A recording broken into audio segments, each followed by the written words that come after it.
Hello friends, नमस्कार, welcome to my channel. तो चलिए स्टार्ट करते हैं आज का सेशन। आज का सेशन है हमारा सीटेट 2023 जुलाई। ठीक है, सीटेट जुलाई 2023 के लिए क्या है, बाल विकास का। ठीक है, बाल विकास का बहुत ही महत्वपूर्ण टॉपिक है, अधिगम के सिद्धांत। ठीक है, तो यहाँ पर हम लोग इसकी प्रश्नोत्तरी आज करेंगे। ठीक है, तो आप लोगों का स्वागत है।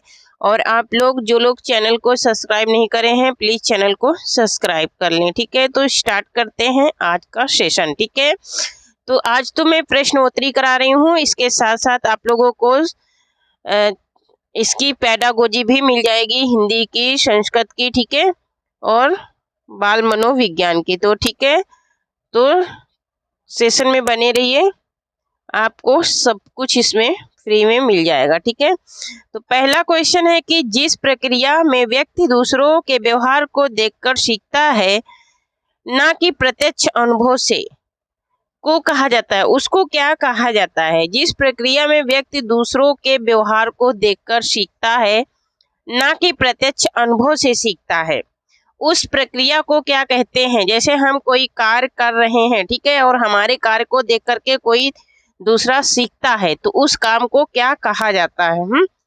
मान लिया कि मेरे अलावा कोई दूसरा है और वो एक कार का निर्माण कर रहा है, छोटी सी कार बना रहा है, ठीक है, मिनी कार बना रहा है। ठीक है, तो उसको देख करके अगर हम वही कार हम करें तो उसे क्या कहेंगे? ये चीज इसमें पूछी जा रही है। तो यहाँ पर ऑप्शन नंबर ए है सामाजिक अधिगम कहेंगे, या प्रायोगिक अधिगम कहेंगे, या आकस्मिक अधिगम कहेंगे, या फिर अनुबंधन कहेंगे। ठीक है, तो यहाँ पर इसका राइट आंसर क्या हो जाएगा? बच्चा किसको देख करके सीख रहा है? वो लोगों को देख करके, है ना। वो लोगों को देख करके सीख रहा है, तो लोग क्या हो जाएंगे? समाज हो जाएंगे। क्या हो जाएंगे लोग? ये समाज हो जाएंगे, इन्वायरमेंट में मिल जाएंगे ना। तो यहाँ पर क्या हो जाएगा राइट आंसर? यहाँ पर राइट आंसर हो जाएगा ऑप्शन नंबर ए।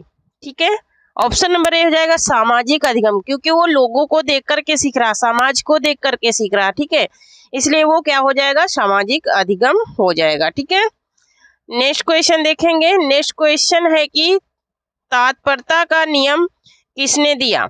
तत्परता का नियम किसने दिया? ये तो तत्परता का नियम किसने दिया? ठीक है, किसने दिया था? ऑप्शन नंबर ए है एलिंघास ने, या फिर पावलोव ने, या फिर थर्नडाइक ने, या फिर स्किनर ने। किसने तत्परता का नियम दिया था? ठीक है, तो यहाँ पर इसका राइट आंसर हो जाएगा हमारा क्या? ऑप्शन नंबर सी हो जाएगा। क्या हो जाएगा? ऑप्शन नंबर सी हो जाएगा, थर्नडाइक ने। थर्नडाइक ने तत्परता का नियम दिया था। और कौन कौन से नियम दिए थे? तत्परता के इन्होंने किसने नियम बताए थे? 5 गौड़ नियम और 3 कितने नियम बताए थे इन्होंने? तो यहाँ पर देखिए, नेक्स्ट क्वेश्चन है कि प्रयास व त्रुटि में सबसे महत्वपूर्ण क्या है? जब हम प्रयास किसी चीज को सीखने में करते हैं और हमसे गलती होती है, ठीक है, त्रुटि मीन्स होता है गलती। ठीक है, जब हमसे गलती होती है तो उसमें महत्वपूर्ण क्या बन जाता है? ठीक है, क्या वाद विवाद महत्वपूर्ण बन जाता है? क्या एक दूसरे से बातचीत करना, या फिर प्रेरणा, या फिर दूसरे से सीखना, या फिर हमें उस लक्ष्य को पाना, या फिर अभ्यास, या फिर हम निरंतर उस चीज का अभ्यास करें? किससे हमारा क्या महत्वपूर्ण बनता है? तो हमारे लिए तो सबसे महत्वपूर्ण क्या होता है? जैसे हमको सीटेट का एग्जाम क्लियर करना है, ठीक है, तो हमको क्या है? हमको अपने लक्ष्य को पाना है। ठीक है, तो यहाँ पर राइट आंसर क्या हो जाएगा हमारा? ऑप्शन नंबर सी हो जाएगा, लक्ष्य, है ना, क्योंकि हमको अपने लक्ष्य को टारगेट करना है। ठीक है, हम अपने लक्ष्य को टारगेट कर रहे हैं तो वही हमारा सबसे ज्यादा महत्वपूर्ण बनेगा। मान लिया कि हम प्रैक्टिस कर रहे हैं किसी चीज की, ठीक है, तो उसमें हमारे 20 क्वेश्चन में से 15 ही सही निकले, 5 गलत निकले, यही हमारी त्रुटि हो गई। लेकिन हमें 20 के 20 ही क्या करने हैं? राइट करने हैं, वही हमारा क्या है? लक्ष्य है। ठीक है, नेक्स्ट देखेंगे। नेक्स्ट क्वेश्चन है कि नवीन ज्ञान तथा नवीन प्रक्रियाओं को अर्जन करने की प्रक्रिया अधिगम प्रक्रिया है, यह कथन किसका है? ठीक है, नवीन ज्ञान, ठीक है, नवीन ज्ञान और नवीन प्रक्रिया, मतलब कि नए नए आविष्कार करना है और अर्जन करने की, मतलब कि उसको हम सीख रहे हैं अपनी तरफ, ठीक है। अधिगम प्रक्रिया मतलब कि सीखने की ये क्या है, क्रिया है। अधिगम मीन्स क्या होता है, सीखना ना। यह कथन किसका है, ये बताना है। क्या ये हल का है या वुडवर्थ का है या फिर थॉर्नडाइक का है या फिर गेने का है? क्या होगा इसका राइट आंसर? क्वेश्चन नंबर 4 का राइट आंसर क्या हो जाएगा? यदि हम किसी नवीन चीज को सीख रहे हैं तो यहाँ पर ये कथन किसका है, वुडवर्थ का है। ये कथन वुडवर्थ का है। वुडवर्थ ने ही कहा था कि नवीन ज्ञान को लेकर ही नवीन प्रक्रियाओं का अर्जन करना ही सीखना कहलाता है, ठीक है। नेक्स्ट क्वेश्चन देखेंगे। नेक्स्ट है 5वां क्वेश्चन है कि सीखने की प्रक्रिया का प्रयास प्रथम सोपान है। सीखने की प्रक्रिया का प्रथम सोपान क्या है? क्या अनुभव है या रुचि है या पाठ्य पुस्तक पठन है या फिर जिज्ञासा है? क्या होगा इसका राइट आंसर? तो यहाँ पर हम लोग जब कोई चीज सीखने के लिए जाते हैं, सीखने का यत्न करते हैं, ठीक है, तो हमारा क्या होता है उसमें सबसे बड़ी तो हमारी क्या होती है, इच्छा होती है ना, जिज्ञासा होती है ना। तो यहाँ पर राइट आंसर क्या हो जाएगा हमारा? ऑप्शन नंबर डी हो जाएगा, जिज्ञासा, ठीक है। जिज्ञासा अगर जब तक नहीं होगी तुम्हारे के अंदर किसी चीज को सीखने की, ठीक है, तब तक तुम कुछ कर नहीं सकते हो, ठीक है। तो यहाँ पर राइट आंसर हो जाएगा सीखने का प्रथम सोपान क्या है? जिज्ञासा है। जब तक हमारी इच्छा नहीं होगी किसी चीज को सीखने के लिए तब तक हम सीख नहीं सकते हैं, चाहे जितना मार पीट के उसे बराबर किया जाए, ठीक है। तो यहाँ पर नेक्स्ट क्वेश्चन है कि जब अध्यापक एक छात्र को सफलता का एहसास कराता है तो वह उपयोग कर रहा होता है। जब मान लीजिए कि एक टीचर है और वो किसी छात्र को सिखा रहा है सफलता के नियम, ठीक है, तो वो किस चीज का उपयोग करेगा तो वो छात्र को सफल बना सकता है? क्या करेगा? वो अभ्यास के नियम का पालन करेगा या फिर तात्पर्यता के नियम का करेगा या फिर प्रभाव के नियम का करेगा या फिर मानसिक तात्पर्यता के नियम को करेगा? क्या होगा इसका राइट आंसर? तो यहाँ पर जब हम किसी दूसरे से सीखते हैं, ठीक है, मान लिया कि एक अध्यापक पढ़ा रहा है तो उसके पढ़ाने का जो ढंग है वो हमारे ऊपर क्या करेगा? प्रभाव डालेगा, ठीक है। और वही हमारा क्या हो जाता है? ऑप्शन नंबर सी राइट हो जाता है, प्रभाव के नियम का, ठीक है। जितना वो अच्छा पढ़ाएगा चाहे वो गलत ही पढ़ाता हो तो वो प्रभाव हमारे ऊपर जरूर पड़ेगा, ठीक है। वो बच्चों के ऊपर जरूर प्रभाव पड़ेगा, छात्रों के ऊपर, ठीक है। तो प्रभाव के नियम का उपयोग वो करता है, ठीक है। नेक्स्ट क्वेश्चन देखेंगे। नेक्स्ट क्वेश्चन है कि अधिगम के लिए क्या आवश्यक है, मतलब सीखने के लिए क्या आवश्यक है ये बताना है, ठीक है। सीखने के लिए क्या आवश्यक है? क्या स्वचिंतन है आवश्यक या फिर स्व प्रक्रिया है आवश्यक या फिर स्व अनुभव आवश्यक है या फिर ये सभी है, ठीक है। तो सीखने के लिए क्या क्या आवश्यक है ये पूछ रहा है अधिगम के लिए।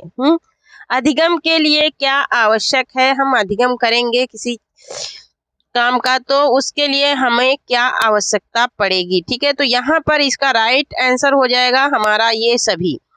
सीखने के लिए हमको ये सभी चीजों की जरूरत होती है। हम उसके बारे में सोचेंगे, हम उसके बारे में अनुभव लेंगे, ठीक है, जानकारी लेंगे और उसके बारे में स्वक्रिया मतलब कि उसके बारे में हम कार्य भी करेंगे, तभी हम सीख पाएंगे कोई भी चीज को, ठीक है। तो ये सभी चीजें क्या है? इम्पोर्टेंट है। नेक्स्ट क्वेश्चन देखेंगे। नेक्स्ट क्वेश्चन है कि बालक विविध प्रकार से सीखते हैं। बालक विविध प्रकार से सीखते हैं, वो किस किस प्रकार से सीखते हैं ये बताना है। शिक्षक द्वारा निर्देशित नियंत्रित पाठ पुस्तक आधारित शिक्षण द्वारा सीखते हैं क्या, या फिर प्रयोग द्वारा, विवेचन द्वारा, प्रश्न पूछकर, क्रिया करके तथा चिंतन करके, या फिर शिक्षण के भाषण द्वारा, या फिर उपरोक्त में से किसी के द्वारा नहीं सीख पाते हैं, ठीक है। तो यहाँ पर इसका राइट आंसर क्या हो जाएगा? सबसे सटीक इसमें ये ए और बी दोनों ही सही है। सही तो ये तीनों है लेकिन सबसे सटीक आंसर क्या है ये बताना है, ठीक है। और ये पेडागोजी का क्वेश्चन है, ठीक है। बालक विविध प्रकार से सीखते हैं। विविध प्रकार से मतलब कि अनेक प्रकार से। किस प्रकार से सीखते हैं? तो यहाँ पर एक तो प्रयोग करके सीख लेता है और दूसरा कैसे सीखता है, विवेचन करके, बात करके भी सीख लेता है, और सवालों को पूछता है, उनसे भी सीखता है, और अपने आप क्रिया करता है, उससे भी सीखता है, और चिंतन करता है, मतलब उसके बारे में सोचता है। ठीक है, तो इससे वो बेहतर तरीके से क्या करता है, सीख पाता है। तो यहाँ पर ऑप्शन नंबर बी राइट हो जाएगा। ऑप्शन नंबर बी राइट हो जाएगा। प्रयोग करके, विवेचन करके द्वारा और प्रश्न पूछकर, क्रिया करके तथा चिंतन करके बालक बेहतर तरीके से सीख सकता है। ठीक है, नेक्स्ट देखेंगे। नेक्स्ट क्वेश्चन है हमारा कि एक बालक अधिक सीखता है यदि उसे, एक बालक जब ज्यादा सीख पाएगा यदि उसे कौन सी व्यवस्था दी जानी चाहिए तो वो अधिक सीख पाएगा। क्या व्याख्यान विधि से पढ़ाया जाए, ठीक है, सॉरी, क्या व्याख्यान विधि से पढ़ाया जाए, क्या उसे लेक्चर दे करके पढ़ाया जाए, ठीक है, या पाठ पुस्तक के माध्यम से पढ़ाया जाए, या फिर उसको पुस्तकें रटाई जाए, या फिर कंप्यूटर से पढ़ाया जाए, या फिर उसको लैपटॉप दे दिया जाए और उसको बोला जाए कि इससे सारे तू अपना जितना है वो पढ़ते जा, ऐसा, या फिर क्रिया विधि से पढ़ाया जाए, या फिर कोई कार्य को करके पढ़ाया जाए। ठीक है, किससे होगा वो सबसे अधिक, किसमें अधिक सीखेगा एक बालक। तो यहाँ पर इसका राइट आंसर हो जाएगा। देखिए यहाँ पर ये सारे के सारे क्या हैं, ये निगेटिव पॉइंट हैं। हम अगर उसको एक बार लेक्चर दे देंगे खड़े होकर के तो वो बालक कभी जल्दी सीख नहीं पाएगा। पाठ पुस्तक को रटाएंगे तो ये भी प्रक्रिया काम नहीं देगी, ठीक है, ना तो कंप्यूटर वाली प्रक्रिया काम देगी। लेकिन अगर एक बच्चे को उसके साथ में कोई कार्य के साथ में पढ़ाया जाए, सिखाया जाए, ठीक है, तो वो बच्चा बेहतर तरीके से सीख पाता है। ठीक है, वो बेहतर तरीके से सीखता है। ठीक है, तो यहाँ पर ऑप्शन नंबर डी राइट हो जाएगा। नेक्स्ट क्वेश्चन देखेंगे। नेक्स्ट है कि अधिगम एक प्रविधि है। अधिगम क्या है? अधिगम एक प्रविधि है पाठ पुस्तक में दिए गए विषय को याद करने की, या तथ्यों को याद करने की, या फिर अनुभव द्वारा अर्थ निर्माण करने की, या फिर परीक्षा की तैयारी की। क्या होगा इसका राइट आंसर? तो यहाँ पर देखिए, यहाँ पर जहाँ पर रट्टा मारने की बात आती है वो सारे के सारे क्वेश्चन क्या होते हैं, ये निगेटिव फॉर्म में चले जाते हैं। ये कभी भी आंसर सही नहीं रहता है। तत्वों को याद मतलब रट्टा हम नहीं मार सकते हैं, पाठ पुस्तक के विषय को हम रट्टा नहीं मार सकते हैं, ना तो हम परीक्षा की तैयारी ही कर सकते हैं। हमको उतना ही ज्ञान देना है जितना बच्चे का आज पूरा वो कवर कर सके। ठीक है, ये नहीं खाली उसे परीक्षा का ही डिमांड है, ठीक है, परीक्षा का ही टारगेट नहीं है। तो यहाँ पर बच्चे के पास कितना अनुभव है, ठीक है, बच्चे के पास कितना अनुभव है, अनुभव द्वारा अर्थ निर्माण करके, मतलब वो जो खुद से अपने तत्वों का क्या करेगा, अर्थ निर्माण करेगा, अर्थ निकालेगा। ठीक है, छोटे छोटे पॉइंट का अर्थ वो खुद से निकाले।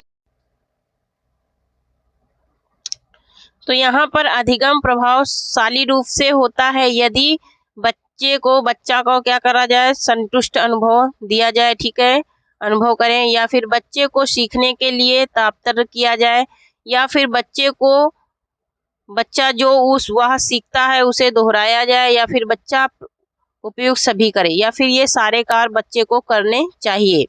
वो किससे बराबर सीख सकता है? तो यहाँ पर इसका राइट आंसर हो जाएगा ऑप्शन नंबर डी। ठीक है, एक बच्चा ये सभी तरीकों से सीख सकता है। यहाँ है और क्वेश्चन नंबर 12 है, बालकों में अधिगम होता है शिक्षक द्वारा ज्ञान के स्थानांतरण द्वारा होता है, शिक्षक के ज्ञान के स्थानांतरण द्वारा होता है, या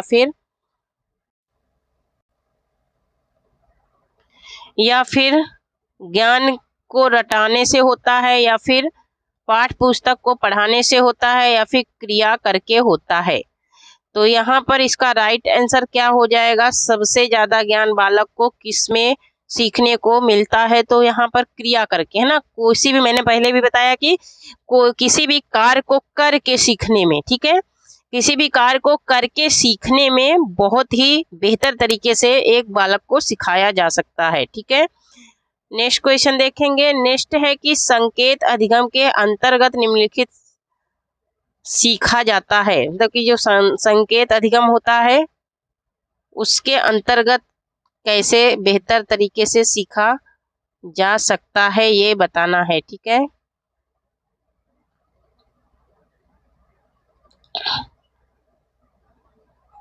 तो यहाँ पर ऑप्शन नंबर ए है कि वातावरण द्वारा, बी है पारस्परिक अनुकूलन द्वारा, सी है कि मनोविज्ञान द्वारा और डी है कि मनोदैहिक द्वारा। तो यहाँ पर इसका राइट आंसर क्या हो जाएगा? ठीक है, संकेत पूछ रहा है। ठीक है, संकेत अधिगम किस प्रकार से हम बेहतर तरीके से सीखते हैं, तो यहाँ पर इसका राइट आंसर हो जाएगा पारस्परिक अनुकूलन। जब पारस्परिक क्रिया करोगे तभी तुम बेहतर तरीके से सीख पाओगे, संकेत अधिगम कर पाओगे। ठीक है, नेक्स्ट क्वेश्चन है कि किस मनोवैज्ञानिक के अनुसार सीखने का मतलब ज्ञान का निर्माण करना? किस मनोवैज्ञानिक के अनुसार सीखने का मतलब ज्ञान का निर्माण करना है? थॉर्नडाइक, स्किनर या फिर पियाजे या फिर लेवाइगोस्की। क्या होगा इसका राइट आंसर? तो यहाँ पर इसका राइट आंसर हो जाएगा क्या? इसका राइट आंसर हो जाएगा पियाजे के द्वारा। ठीक है, ऑप्शन नंबर बी राइट हो जाएगा, पियाजे द्वारा होता है सीखने का मतलब ज्ञान का निर्माण करना। ठीक है, नेक्स्ट देखेंगे। नेक्स्ट है हमारा कि सीखना व्यवहार में उत्तरोत्तर सामंजस्य की प्रक्रिया है, यह कथन किसका है?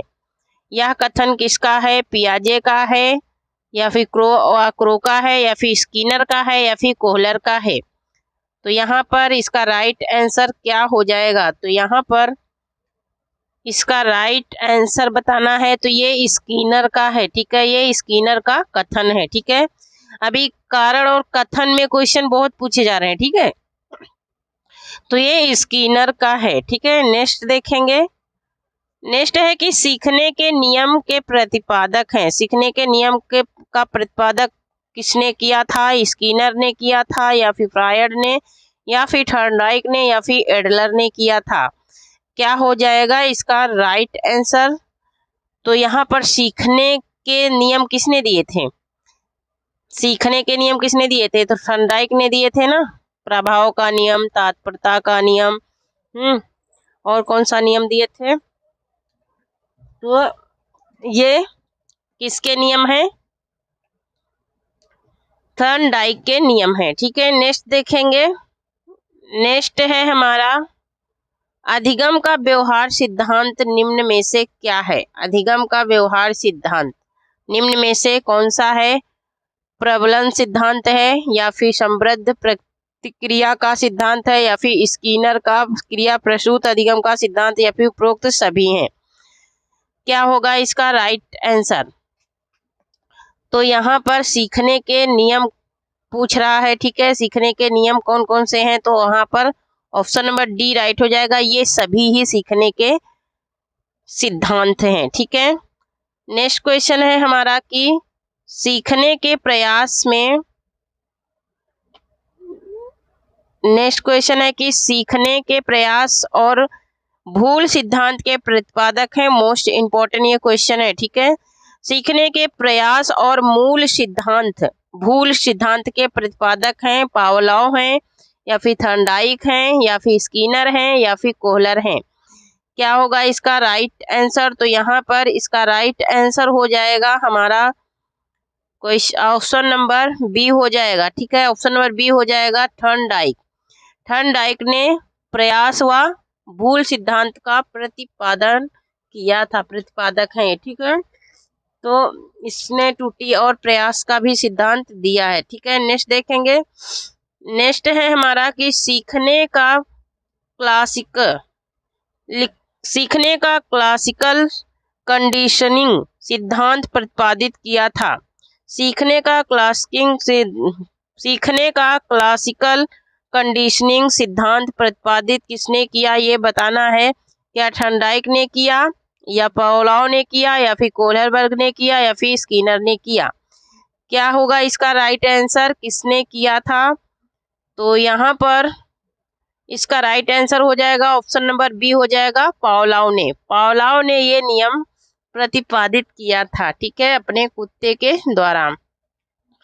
नेक्स्ट देखेंगे। नेक्स्ट है सीखने का वह मंडल जो बच्चों की सृजनात्मकता को उत्प्रेरित करता है। सीखने का वह समूह जो बच्चे की सृजनात्मकता को क्या करता है, प्रतिपादित करता है, उसे क्या कहते हैं, प्रोग्रामिंग मॉडल या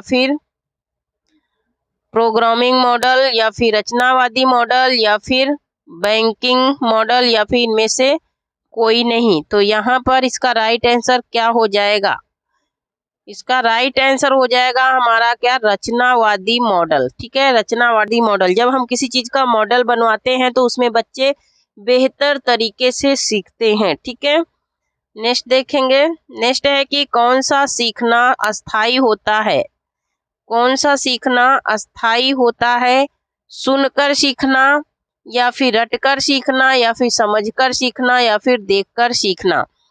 क्या होगा इसका राइट आंसर, तो अब तक तो आप लोग समझ ही गए होंगे, ये तो बहुत ही इजी क्वेश्चन है। तो यहाँ पर समझकर सीखना है ना, हम जब किसी चीज को समझते हैं तभी वो चीज क्या होती है, अस्थाई रूप से हमारी समझ में आती है। तो समझकर सीखना ही क्या होता है, सबसे अच्छा हमारा सीखने का कौशल होता है। ठीक है, नेक्स्ट क्वेश्चन है हमारा कि कौशल को सीखने में पहली अवस्था होती है, मतलब हम किसी ज्ञान को सीखते हैं तो उसकी पहली अवस्था क्या होती है ये बताना है। ठीक है, तो यहाँ पर पहली अवस्था क्या होती है ये बताना है। क्या समन्वय या फिर यथार्थता या फिर चालाकी या फिर अनुकरण। पहली अवस्था बतानी है, कौशल को सीखने की पहली अवस्था क्या होती है। तो यहाँ पर हम लोग जब अनुकरण मीन्स क्या होता है, सीखना ना, तो यहाँ पर अनुकरण करके क्या करेंगे, हम किसी चीज के बारे में अनुकरण करेंगे, उसके बारे में चिंतन करेंगे, सोचेंगे, तभी हम उसको बेहतर सीख पाएंगे। नेक्स्ट क्वेश्चन है कि क्लासिकल स्थिति का प्रतिपादन कौन करता था। क्लासिकल स्थिति का प्रतिपादन कौन करता था, वाटसन करते थे या पावलोव करते थे या फिर स्किनर या फिर थॉर्नडाइक। क्या होगा इसका राइट आंसर, तो यहाँ पर इसका राइट आंसर हो जाएगा हमारा क्या, ऑप्शन नंबर बी हो जाएगा, पावलोव। कौन करते थे, पावलोव करते थे क्लासिकल स्थिति का प्रतिपादन। ठीक है, नेक्स्ट क्वेश्चन है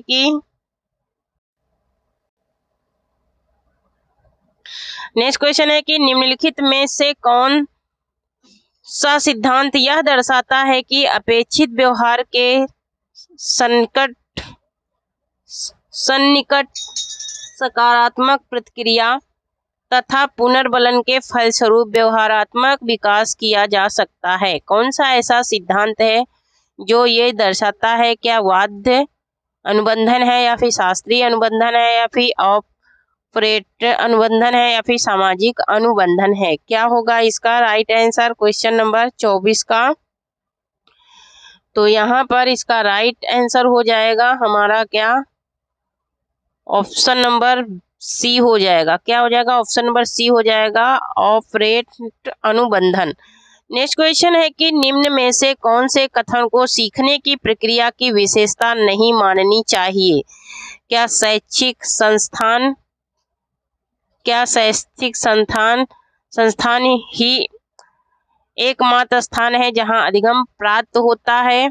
ठीक है, तो यहाँ पर सीखने का क्या है जो नहीं मानना चाहिए। ठीक है, तो यहाँ पर एकमात्र क्या यहाँ पूछ रहा है कि शैक्षिक संस्थान ही एकमात्र स्थान है जहाँ अधिगम प्राप्त होता है।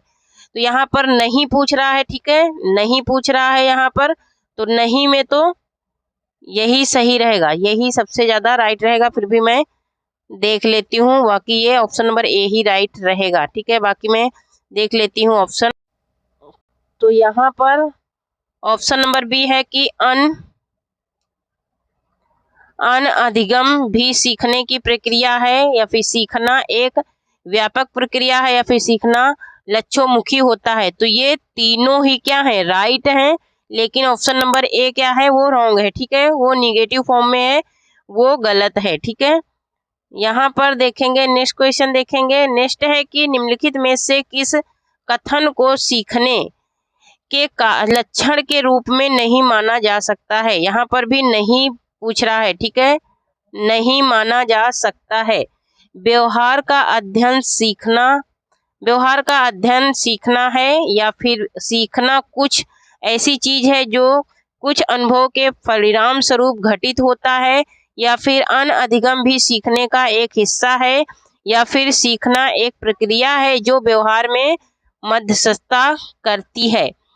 क्या हो जाएगा इसका राइट आंसर? तो नहीं पूछ रहा है, तो यहाँ पर नहीं में यहाँ पर निगेटिव फॉर्म में कौन सा ऑप्शन है?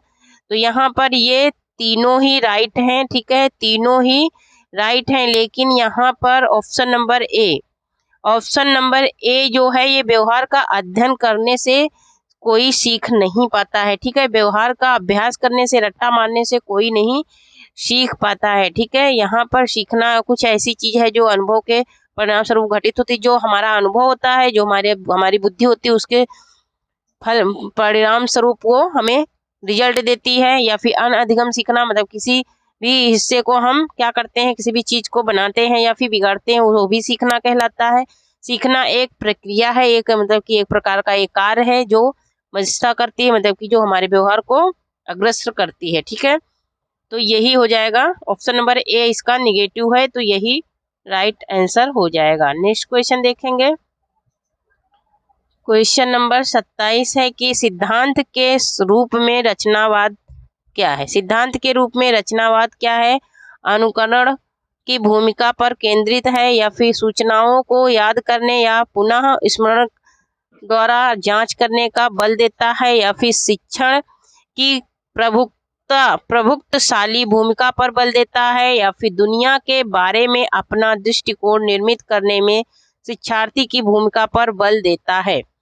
क्या हो जाएगा इसका राइट आंसर? तो रचनावाद पूछ रहा है, ठीक है, तो रचनावाद के हिसाब से यहाँ पर इसका राइट आंसर हो जाएगा ऑप्शन नंबर डी हो जाएगा। दुनिया के बारे में अपना दृष्टिकोण निर्मित करने में शिक्षार्थी की भूमिका पर बल देता है, मतलब जो बालक सीखता है उसी के ऊपर क्या करता है, वो बल देता है, ठीक है। नेक्स्ट क्वेश्चन देखेंगे।